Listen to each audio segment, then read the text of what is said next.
Rakernas ini kita kumpulkan semua pimpinan provinsi, ada 34 provinsi hadir, ketua sekretaris, berikut pengurus dari DPP, Partai Perindo. Tujuannya kami melakukan konsolidasi antara lain untuk penguatan organisasi, strategi dalam rangka menghadapi pemilu nanti, juga terkait verifikasi. Saran saya tadi jelas bahwa yang paling penting itu kita perkuat organisasinya. Kita akan melaksanakan konsolidasi nasional dan sekaligus melaksanakan bimbingan teknis anggota DPRD Provinsi Kabupaten Kota Partai Perindo seluruh Indonesia. Nah, adapun Konsolnas dilaksanakan adalah bagian daripada strategi taktik. Tren kita mulai dari 1, terus 2,5, 3,3, dan sekarang 4,5. Jadi tentunya ini menjadi catatan yang memang perlu kita syukuri, ini menjadi motivasi semangat kita.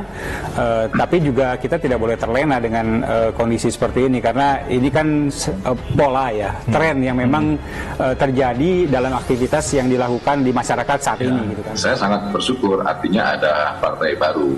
Tapi satu hal menurut saya, sekarang ini politik Indonesia sudah berada dalam politik yang rasional, artinya menggunakan ukuran-ukuran kuantitatif yang objektif melalui lembaga survei.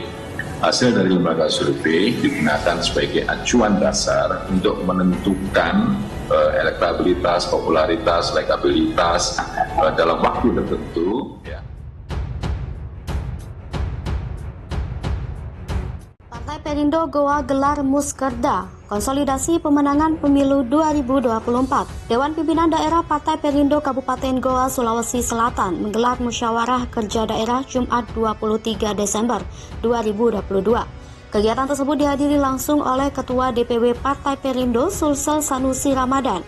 Melalui Muskerda, seluruh kader partai yang hadir diberikan pendidikan politik, salah satunya yakni berpolitik harus ada kekompakan dan kerja sama tim untuk bisa meraih kemenangan dalam kontestasi pemilu 2024. Ketua DPW Partai Perindo Sulsel mengatakan kegiatan partai ini penting digelar bersama seluruh pengurus untuk melatih kekompakan dan kerjasama membesarkan nama Partai Perindo di masyarakat. Dia mengatakan Muskerda ini diwakili atau dihadiri seluruh pengurus DPD, DPC, dan anggota Dewan. Sementara itu, anggota DPD fraksi Partai Perindo Kabupaten Goa Anwar Usman mengaku tidak ada kesulitan untuk memenangkan kontestasi pemilu 2024 selama kader partai siap bekerja dan membangun kekompakan. Bawaslu sebut Anies tak etis. Demokrat tegur pejabat yang pasang baliho ingin nyapres. Koordinator juru bicara Partai Demokrat Herzaki Mahendra Putra meminta Badan Pengawas Pemilu untuk menegur pejabat yang melakukan kampanye terselubung dengan memasang wajah di mana-mana. Menurutnya, Bawaslu harus adil dengan tidak hanya menyebut mantan Gubernur DKI Jakarta Anies Baswedan kurang etis dengan kegiatan safari politiknya. Menurut Herzaki, saat ini banyak pejabat publik yang sudah memasang wajahnya di mana-mana untuk sosialisasi diri, terlebih mereka yang ingin maju menjadi calon presiden atau calon wakil presiden pemilu 2024. Ia menekankan Partai Demokrat sejatinya hanya mengapresiasi kerja-kerja profesional rekan-rekan Bawaslu. Menurutnya, seharusnya mengawasi semua bakal kandidat yang akan menjadi kontestan di pemilu 2024. Sehingga ia berharap tidak ada tebak dalam penegakan aturan pemilu. Demokrat meminta bila ada pejabat yang secara terang sudah memasang wajahnya di mana-mana, ia berharap Bawaslu juga perlu mencermati benar apakah ada dana APBN atau APBD yang dipakai buat bantu kampanye terselubung. Termasuk kata dia, jika pejabat yang juga membuat acara yang tidak ada hubungan secara langsung dengan tugas dan tanggung jawabnya. Apalagi kalau ternyata ada pejabat publik sibuk ikut-ikutan mengendorse capres kesana kemari. Karena itu, ia menilai pandangan etis dan tidak etis Bawaslu itu jangan hanya disasar ke salah satu bakal kandidat saja. Herzaki menegaskan banyak bakal kandidat yang ingin menjadi kontestan di pemilu 2024, namun juga melanggar etika yang disebutkan Bawaslu. Ia berharap para bakal presiden kandidat lain yang dianggap melanggar itu juga harus menjadi perhatian Bawaslu. Sebelumnya, Bawaslu menyatakan kegiatan safari politik yang dilakukan bakal capres Partai Nasdem Anies Baswedan tidak etis jika ditinjau dari sisi etika politik. Sebab kegiatan tersebut merupakan kampanye terselubung. Sebab Bawaslu menilai publik telah mengetahui Anies Baswedan merupakan bakal capres yang diusung gabungan partai tertentu. Dengan begitu, publik tentu bisa saja memaknai safari politik itu sebagai kegiatan kampanye untuk meningkatkan elektabilitas Anies. Karena itu, Bawaslu meminta semua bakal calon peserta pemilu 2024 termasuk Anies untuk menahan diri untuk berkampanye atau kegiatan apapun yang bertujuan menyosialisasikan diri.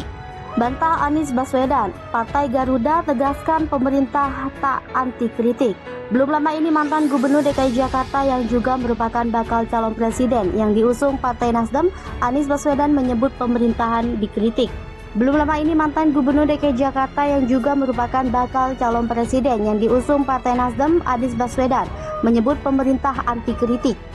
Hal itu pun menuai berbagai tanggapan, termasuk salah satunya dari Wakil Ketua Umum Partai Garuda, Teddy Gusnaidi. Dia menilai Anies bukan dikritik, tetapi orang menyebarkan dan mempertanyakan berbagai bukti akan tindakan serta pertanyaannya yang tidak sesuai. Dia kemudian mengatakan cara Anies bicara pemerintah anti kritik adalah cara untuk menghentikan fakta-fakta terkait ketidakberesannya. Teddy mengatakan Anies dinilai sebagai gubernur yang suka meluruskan sesuatu. Sebelumnya, Anies Baswedan menyentil soal pemerintah dalam menanggapi kritikan dalam sebuah video akun YouTube R66 Newlytics. Awalnya, Anies membahas soal pro dan kontra yang dihadapinya ketika melakukan aktivitas politik, namun Anies menyatakan semua yang dihadapinya masih dalam batas normal. Dia menilai opini kontra adalah bagian dari kebebasan berpendapat yang seharusnya diapresiasi.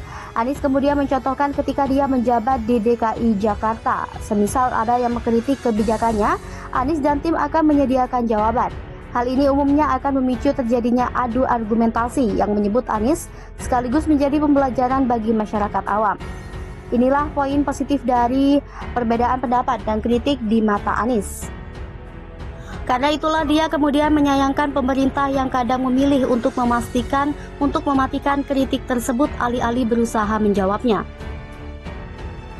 Bakal calon presiden yang diusung Nasdem Anies Baswedan sempat menyatakan dalam sebuah acara di konten YouTube bahwa pemerintah kerap mematikan kritik. Hal tersebut juru bicara muda DPP PKB Dira Martamin mengingatkan pernyataan Anies itu jelas salah. Dira pun mengingatkan bahwa Presiden Jokowi sempat mempertanyakan ke Fahri Hamzah yang mempertanyakan oposisi sekarang lemah. Dira menegaskan pemerintah paham betul bahwa kritik itu sesungguhnya edukasi publik. Tentu selama kritik tersebut faktual, selama tidak menyebarkan kebohongan dan kebencian.